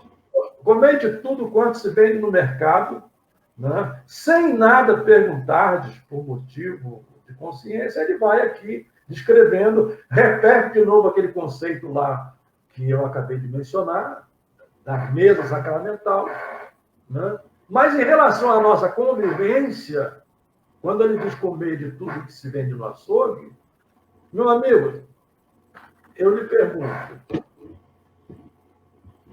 se a gente for levar ao pé da letra desse conceito do boicote, a gente tem que fazer um mundo isolado, né? E cada um de nós produzir o produto que precisamos para a nossa sobrevivência, porque tudo, claro, tudo não, né? Mas você vai na sapataria, de quem é a sapataria? Você vai ficar perguntando? Você vai no supermercado, de quem é o supermercado? Você vai ficar perguntando? Você vai na loja de eletrodoméstico, de quem é a loja? E você já deve ter ouvido, né? Já passei por isso, né? Essas campanhas aí, por exemplo, teve uma época que fizeram campanha para não comer McDonald's. Né? Eu gosto de McDonald's, mas evito, porque se eu exagero, pode trazer problemas para a minha saúde, né? Pelo excesso de gordura e etc. Né? Mas eu gosto. Eu, eventualmente, nesse período de pandemia aí, desço aqui com minha esposa, vou ali embaixo, passo no McDonald's, e a gente compra lá, na promoção, 2 McDonald's, e a gente come quando vamos com a batata frita. Mas por que você está dizendo isso? Eu estou dizendo porque alguém deve se lembrar que houve uma campanha de boicote ao McDonald's dizendo que o McDonald's era do diabo por causa daquele W invertido como se fosse um garfo, e que aquilo era o garfo do diabo. Isso aí que você está citando remete àquele movimento da nova era, dos anos 90. Isso. Né? Que ficava investigando símbolos, nomes, né? Até alguém falou maionese Helmas, né? Homens do Inferno, esqueceram de avisar que é alemão, né? Aquele sabão em pó Ariel, né? Nexus, desodorante Nexus, Exu, né? Lembra disso? Então, gente, aí é complicado, né? Muito. Então, muito. Quanta gente quebrou quadro, quebrou foto, quebrou coisa dentro de casa. Tinha um grupo de líderes. Você vê como é que essa maluquice ela vai e volta com o tempo, né? Com outros nomes e com outras. Mas assim, tinha líderes que iam nas casas dos membros, isso aqui tem um problema aqui, isso aqui está atraindo, não pode ter, por exemplo, a turma de design de interiores ia sofrer, né? Porque não podia ter elefantinho, não podia ter coruja, não podia ter gatinho. Uma camisa do Flamengo pode. Aquele troço maligno lá que atrai o mal, a estreia. E está trazendo tudo que Paulo ensina ali aos crentes de Corinto. Porque você esse é o mundo no qual nós vivemos. Né? Agora, se você vai lá conscientemente, participa, né? Aí Paulo condena. Né? A refeição sacramental, você participa, você faz isso no sentido até de condescendência, né? Aí é uma outra história. Agora, eu não vou deixar... Né? E aí, às vezes, o Leclerc, isso aí acaba sendo uma campanha publicitária. Isso. Alguém lança essa coisa em relação ao sabão Ariel, né, como foi há algum tempo, né, isso aí andou o Brasil todo, né, mas isso foi lançado para prejudicar aquele sabão e favorecer a venda do outro, né, da outra marca, do outro produto. Né? Exatamente.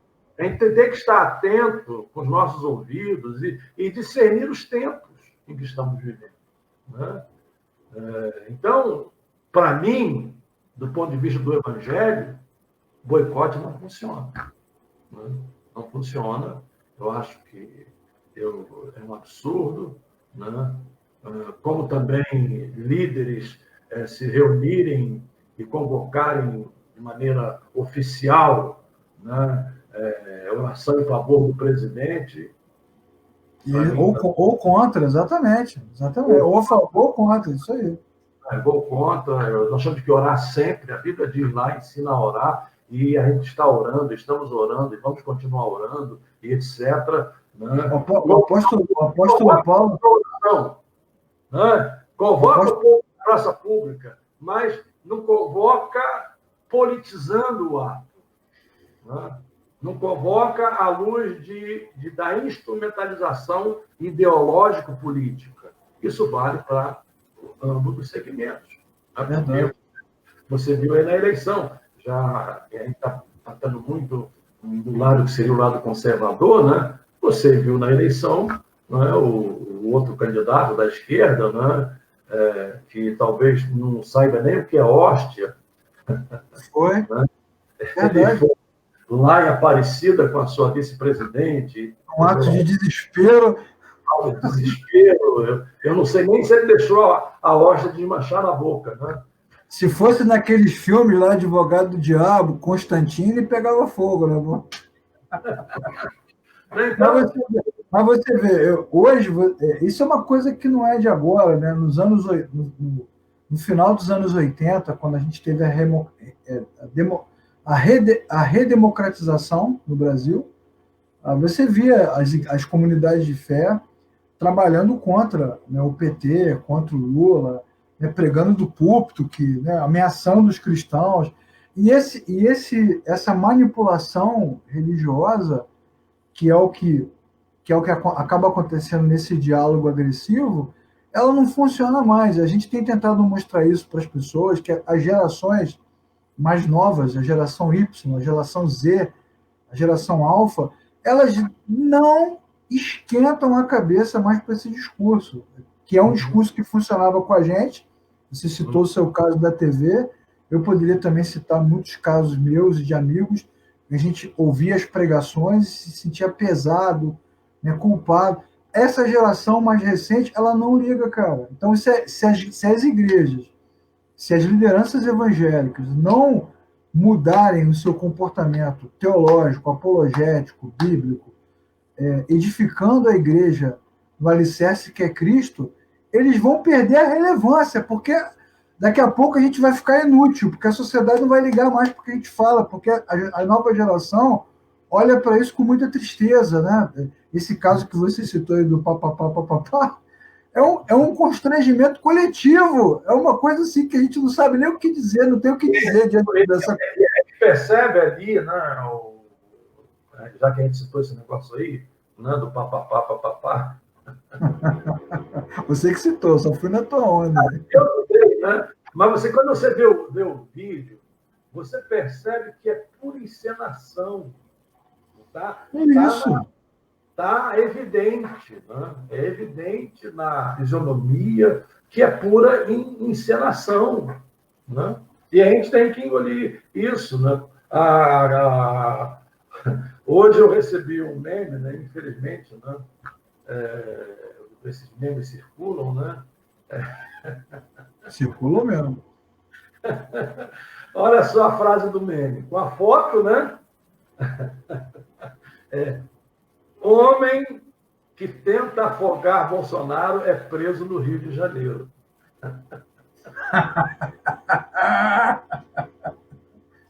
Ai, meu Deus do céu. Jeremias, responde a pergunta do Vitor aqui, ó. O maior problema dentro das igrejas evangélicas hoje seria o espiritualismo legalista ou os supostos crentes livres que vivem uma vida libertina sem disciplina eclesiástica? Meu amigo do Vitor, lá de Belém, Pará, gente boa, gente fina, está aí assistindo. Ô, Vitor, eu diria que os dois problemas, eles andam paralelamente dentro da igreja. E quando eu falo igreja, eu sempre faço questão de frisar que é no âmbito institucional. Não é na igreja mística, lavada e remida, não. Para não pensarem que eu estou aqui massacrando a igreja de Cristo. Não. A igreja de Cristo, ela existiu em todos os tempos, existe hoje, existirá amanhã, e ela é vencedora em qualquer circunstância. Né? Muito bom. Eu estou falando aqui o dia a dia, digamos, para servir de analogia, como aquelas 7 igrejas da Ásia ali, né? No Apocalipse. Cada uma delas recebeu uma cacetada ali, né, do Senhor, né? Ao anjo da igreja, etc., né? E levantando as fragilidades e também as virtudes, etc. Então, eu estou tratando nesse campo. Né? Nesse campo. E ainda hoje, né, o que acontece, Vitor? Muitos desses nossos jovens irmãos que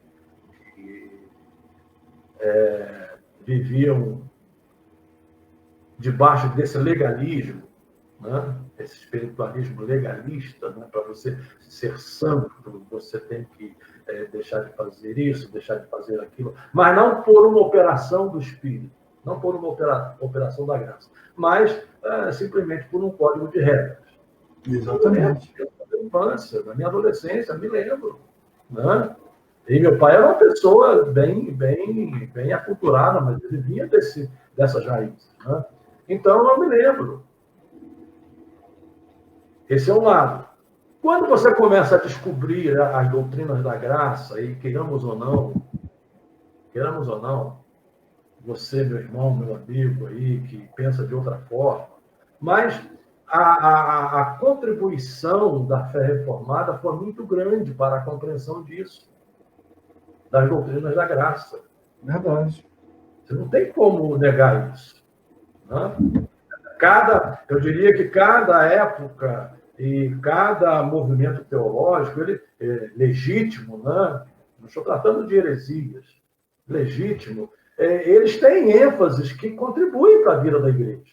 E essa ênfase na graça é uma ênfase tremenda. Só que muitos dos jovens, por falta de preparo, por falta de conhecer de maneira correta, eles levaram isso para o outro extremo, né?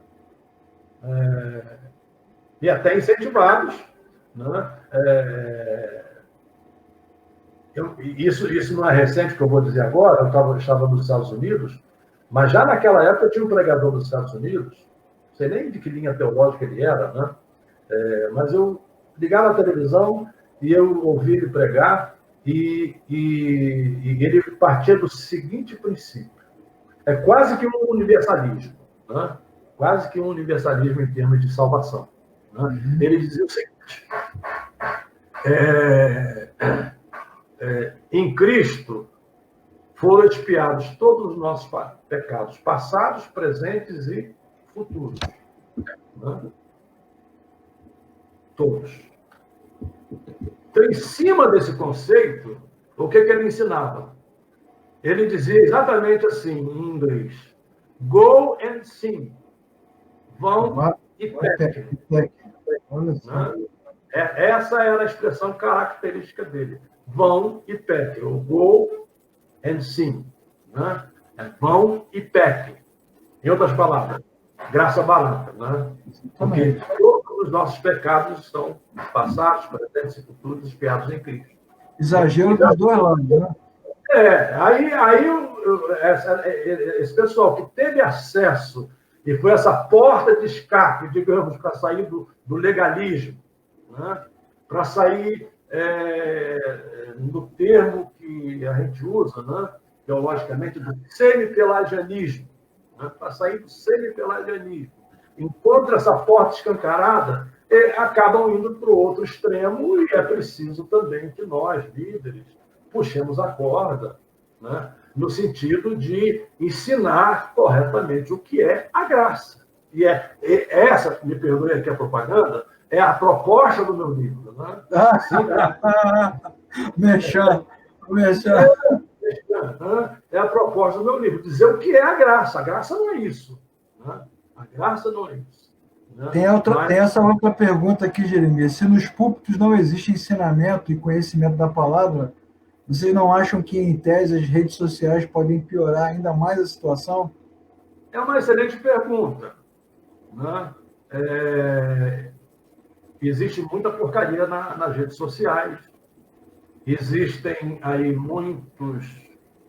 Eu não gosto de ser assim, digamos, nem condescendente, mas também não gosto de ser duro com a juventude, porque eu fui jovem, eu tive quem acreditou em mim. Agora, vivi numa época em que nós exercíamos muito bem assentado esse conceito do princípio da autoridade. Nós respeitávamos as pessoas mais abalizadas, digamos assim. Né? Mas muitos jovens que, como você mencionou, não leram, né? Não leram um livro. Leram lá um trecho, uma citação. Né? Eu estou aqui, está fechado, porque eu adquiri agora recentemente.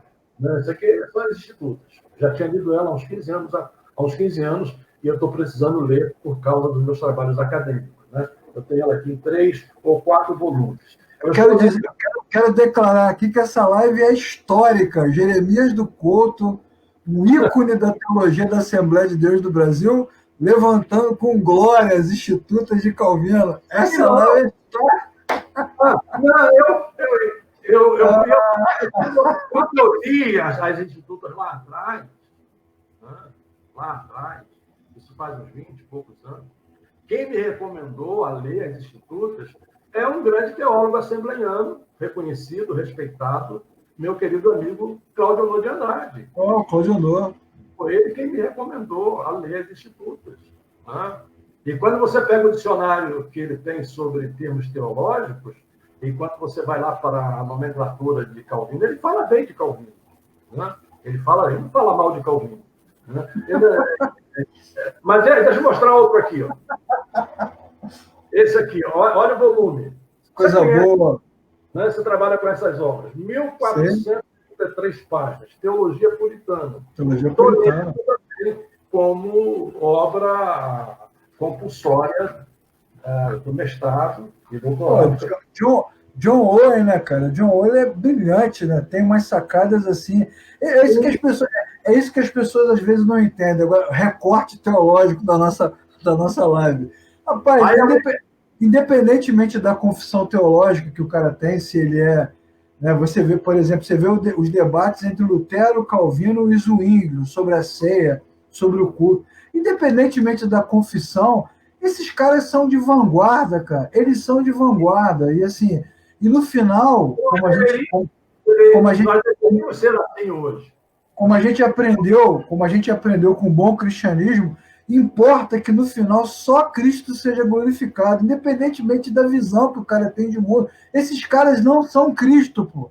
Eles são estudiosos e são brilhantes, Sim, e nós devemos ter o mesmo espírito, não esse espírito de guerra, esse espírito de confronto, esse espírito de hostilidade, esse espírito de ficar um segmento querendo destruir o outro. E aqui eu falo para todos. Eu tenho, com todo respeito, pela minha postura, pelo que eu sou, pelo que eu faço, pecador, miserável, sem vergonha. E tudo que você puder usar para me desqualificar, mas eu tenho autoridade para falar sobre isso, porque eu sou uma pessoa que consigo me relacionar com todos. Né? Eu trabalho num projeto e trabalhei, que é um projeto interdenominacional. Então, eu consigo entrar numa igreja batista, numa igreja presbiteriana, numa Assembleia de Deus, numa congregacional. Sou professor de um seminário congregacional. Isso é muito bom. Eu tenho esse trânsito, graças a Deus. Né? E, por último, para não ficar, não necessariamente nessa ordem, né? Tá aqui, ó. Eu não gosto. Eu tenho a Bíblia aqui no meu celular. Né? Legal. Em 10 ou 20 versões, mas eu tenho ela aqui também, é uma delas, né, impressa, que é a minha leitura diária, permanente, de todos os dias. Né? Eu tenho de ler a Bíblia. Né? Aí nós voltamos a esses jovens que lêem um trecho e tal, aí eles vêm para a internet, se acham o Lutero, teólogos, o John Wesley. Né? Eu não sei como é que tem sido a sua experiência, mas assim, nos últimos 3, 4 anos, a gente percebe que os alunos de seminário, os candidatos a bacharel em teologia, futuros líderes, pastores, eles vêm cada vez mais, eles vêm cada vez menos preparados biblicamente, sabendo menos, né? Porque a Assembleia de Deus, por exemplo, a Assembleia de Deus brasileira, ela nunca teve, não sei como é que ela está hoje, mas ela nunca teve uma tradição teológica consistente. Mas ela sempre foi uma igreja bíblica, muito bíblica. Então, os pastores, eles não tinham eu me lembro de vários que nós já citamos aqui, Bernard Johnson, Lourenço Olson, Claudio Noah, Antônio Gilberto, né? Poderíamos citar vários do Brasil e de outros países, Valdir Bícego. Esses caras não tinham um discurso amarrado teologicamente, né, consistente e tal, mas eles tinham um conhecimento bíblico absurdo, né? E nós éramos assim ensinados, discipulados a guardar os textos, a conhecer as histórias. Então, hoje você vê que, por causa da fragmentação do conhecimento, o cara vai para o seminário para sair bacharel, ele não sabe nem os textos da Bíblia, não sabe nada. É impressionante. Vamos voltar a esse ponto aí, segura aí para eu não esquecer. Né? Seguro, está segurando aqui. Para não esquecer, né? Que eu estava falando aqui do cara que leu um trecho, já quer ser o John Wesley, já quer ser o Calvino, e já vem com aquele discurso agressivo, como você mencionou. Vamos esquecer Calvino, vamos falar de John Wesley, né? Que é o ícone do arminianismo, digamos assim, arminianismo wesleyano. Não é? É o ícone. Você sabe quantos sermões ele pregou? Mais de 40 mil sermões. Né? Mais de 40 mil sermões. Sabe quantos livros ele escreveu? Mais de 400 livros. Pois é. Livro Se eu conseguir chegar ao fim dos meus anos com 10 livros escritos, eu sou um vitorioso. Hoje. Já que você citou o Wesley, né, a gente poderia citar também o Jonathan Edwards, que foi batista e congregacional, que até hoje é considerado pelos americanos um cientista, é um filósofo. Ele era um cara poderosíssimo, além de ser cristão. Então, o que eu diria é que os líderes desses jovens em suas igrejas precisam, digamos, não é puxar a corda, mas precisam pegar essa cachoeira, né, que está se solta por aí e trazer para o leito próprio. Porque precisamos líderes como Barnabés para dar uma segunda chance para João Marcos, né? E depois, mais tarde, Paulo diz, trazem João Marcos, porque ele será muito útil. Então, trilhar essa juventude, porque eu acho muito feio, né? O cara não tirou nem o coelho. Conhece a expressão coelho? Você foi lá atrás agora, hein? Se botava no bebê, não tirou nem o coelho, já quer dar lição de moral no teólogo tal, porque não sei o quê. Ele pode até ter se equivocado, mas faz isso com amor. Né? Ou deixa que uma pessoa mais madura faça isso. Né? Não você. Né? Não você. Já pensou? Eu Jeremias do Couto, com 20 anos, dar uma lição de moral em José Pimentel de Carvalho, em Alcebiades Pereira Vasconcelos, estou falando da nossa realidade semelhante, né? Então, a lição de moral em Moisés Soares da Fonseca, Moisés é mais perto de você, né? Aí, sim. Niterói, Fonseca. Conheci ele pessoalmente, graças a Deus. Lá na CPAD, por exemplo, quando foi criada a revista O Obreiro, eu tinha o maior desejo de escrever nessa revista. Mas lá só escrevia Alcebiades Vasconcelos, só Estevão Ângelo de Souza, Antônio Gilberto, Joari de Oliveira, e esses nomes, né? Eurico Bergstein, Lawrence Olson, né? Escreviam. E eu queria escrever ali, mas eu ficava lá na minha. Até que um dia eu tive a oportunidade de escrever uma biografia na revista Obreiro. Meu amigo, eu dei pulo de alegria, de satisfação. Agora, vai eu, o Jeremias, com 22 anos, queria dar lição de moral em Alcebiades de Vasconcelos. Né? Então, eu acho que essa juventude não é que ela não possa dialogar com esses líderes já cristalizados. Não, pode, mas com respeito, com amor, com piedade, não é? Com aquele sentimento de entender que eles já passaram por uma estrada que vocês ainda estão passando. Sem boicote. Sem boicote, né? Vocês estão passando. Sem polarizações. Sem polarizações, mas estão passando. E lá na frente vocês vão ver quantas mancadas vocês deram. Quantas mancadas eu dei. Algumas mancadas hoje, né? Não é à toa, é uma frase que eu sempre cito, não é à toa que o John Stott fala, né, o Jeremias, naquele livro dele, que é um clássico, Crer Também Pensar, ele diz que fé sem reflexão é fanatismo em ação, né, cara? A gente sem conhecimento, e o conhecimento ele é teórico, que vem dos estudos, mas ele também é empírico, ele é existencial, depende da sua jornada, né? Você vê os grandes homens de Deus da Bíblia, né? Vamos citar aqui, por exemplo, Davi. Ele é ungido para ser rei, vai esperar 35, 37, 40 anos para sentar no trono. Moisés é escolhido para ser libertador, mas vai esperar 80 anos para começar a sua jornada. O próprio apóstolo Paulo, logo no início da sua conversão, que já quer passar o serol, os apóstolos, assim, muita calma, 14 anos, nego, dá um chá nele de 14 anos. 14 anos, meu amigo. Né? Tem que esperar. Paciência, é isso. E tem coisas que a gente só aprende. Eu sei, Leclerc, que tem alguns coroas, né, entre aspas, né, que se tornam coroas, mas permanecem meninos, são imaturos, né, são precipitados, né, são rápidos em falar, né, são rápidos em fazer críticas, né? Não vou citar nomes aqui, porque não é essa a nossa intenção. Quem quiser aí, pense, né, em pessoas assim, né?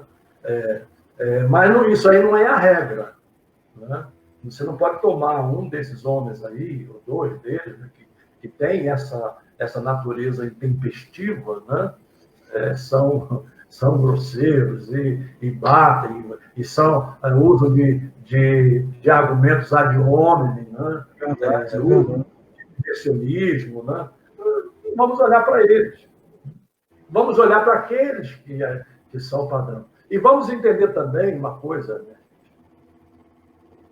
Nem tudo, a gente não tem que saber sobre tudo, a gente não tem que se manifestar sobre tudo, né? Eu vejo aí as pessoas como, porque não sei o quê, porque não sei o quê, porque não falou. Existe a hora de falar, o tempo de falar e o tempo de ficar em silêncio. E às vezes a gente fala sem contexto, né? Fala sem contexto. E Às vezes a gente nem sabe do assunto. Né? Exato, você não sabe o que está por trás. Né? Eu estou acompanhando esse pessoal metendo pau no John MacArthur. Você sabe o que está por trás? Lá, exatamente, o cara não está lá, não está vendo a realidade dele, exatamente. Não está sabendo o que está acontecendo lá. É um trabalho orquestrado da extrema esquerda no sentido de calar a voz da igreja. Exato. Então, pare um pouco, pense um pouco, porque essa gente já tem estrada. Né? Então, muitos movimentos dos anos 90 que chegaram aqui no Brasil, né, dos anos 80, dos anos 70, que varreram as igrejas, né, como a confissão positiva, a batalha espiritual. Você vê que os caras, a mesma velocidade que você tem para absorver, também você tem para rejeitar, e não tem nenhum tempo de reflexão. Antes da gente absorver ou rejeitar, vamos estudar sobre isso, né? Da onde isso vem, quem são as lideranças, por que o MacArthur falou isso, né? Por que ele fez essa declaração que aparentemente é tão pesada, mas ela é um recorte, né? Ela é um recorte de um discurso maior. Né? Então, não acontece nada. Então, ninguém se preocupa. Ou defende radicalmente, ou rejeita radicalmente. Exatamente. Por aí. Né? Jeremias, a gente está indo para 1h50 de debate. Podia ficar com você a noite toda. Tempo pra caramba, hein? Muito.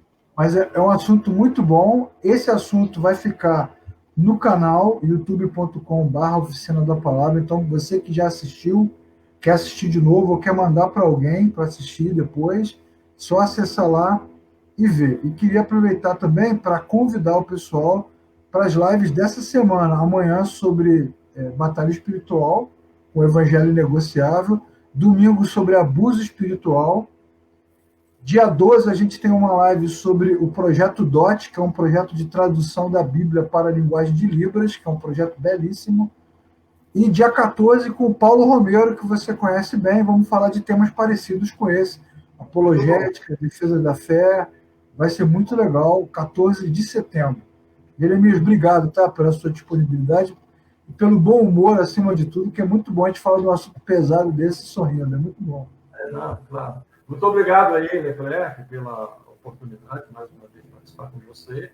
E aqueles que estiveram aí acompanhando, né, ao vivo, né, e aqueles que depois vão ainda assistir lá no YouTube, no endereço aí já citado e que aparece aí no vídeo, né, que seja proveitoso, né, que seja proveitoso e que possamos aprender. E a intenção toda aqui é que a gente possa fornecer à igreja instrumentos. Né? Exatamente. Dialogar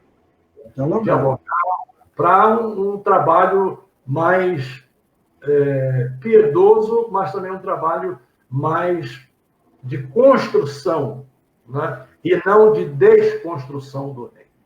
Isso aí. Jeremias, faz a merchan do livro aí, Jeremias. Vai sair o livro pela God Books. Vai sair pela God Books, né? Contrato assinado, né? Contrato assinado. Maurício Zagari. Ele não sai esse ano, eu vou estar entregando os originais aqui no final de novembro, dezembro, por ali, e aí ele vai ser programado para o próximo ano. Né? Simplesmente de graça, né? Tentando trazer esse tema, claro, da forma mais simples possível, claro, com consistência, com uma linguagem não acadêmica, mas alguma coisa que não seja generalidade. Né? E tem outra coisa saindo aí também, né? Mas eu prefiro aguardar um pouco. Que isso? Breaking news, solta aí. Tá, então vai sair um livro agora para o primeiro trimestre. Eu estou assinando o contrato entre hoje e amanhã. Para o primeiro trimestre do ano que vem, o livro tem por título, deixe-me aqui só abrir para olha só. Abrir aqui. Primeiríssima mão, nem ele lembra o título. Vamos saber qual é. É por uma editora lá de Santa Catarina. Eu estou assinando o contrato. Já está pronto o contrato. Eu só quero olhar o subtítulo, né? Deixa eu olhar aqui. O título eu sei. Né? O título é A Verdadeira Natureza do Discipulado e o subtítulo A Formação do Caráter de Cristo no Discipulado. Né? Muito bom. Esse é o subtítulo. A formação do caráter de Cristo. A ideia desse livro é que discipulado não é aquela classe que a gente tem na igreja. Discipulado é uma coisa para toda a vida. É um estilo de vida. Não é um programa. Não é algo que vai muito mais, muito além do que isso que a gente chama de discipulado. Né? E esse deve sair no início do primeiro trimestre do ano que vem. Né? Esse já está no processo de finalização também. Legal, e daqui para frente, eu desejo aproveitar o tempo que eu tenho, né? Eu sempre fui um escritor de sexto, né? De sexto é aquele que escreve de 10 em 10 anos, até pela minha função de editor. O editor ele é muito exigente e eu sempre tive medo, né? Sempre tive medo, mas eu acho que agora é hora de ir lançando, né? E quando tiver saúde, força, capacidade mental, né? Ir lançando e deixando aí para as próximas gerações o nosso trabalho. Né? Já temos 2 temas para as próximas lives, né? Simplesmente graça e o discipulado. Isso. Tá bom? Muito obrigado pelo privilégio. Um abraço para todos. Acessem lá, inscrevam-se no canal. Um abraço. Um abraço.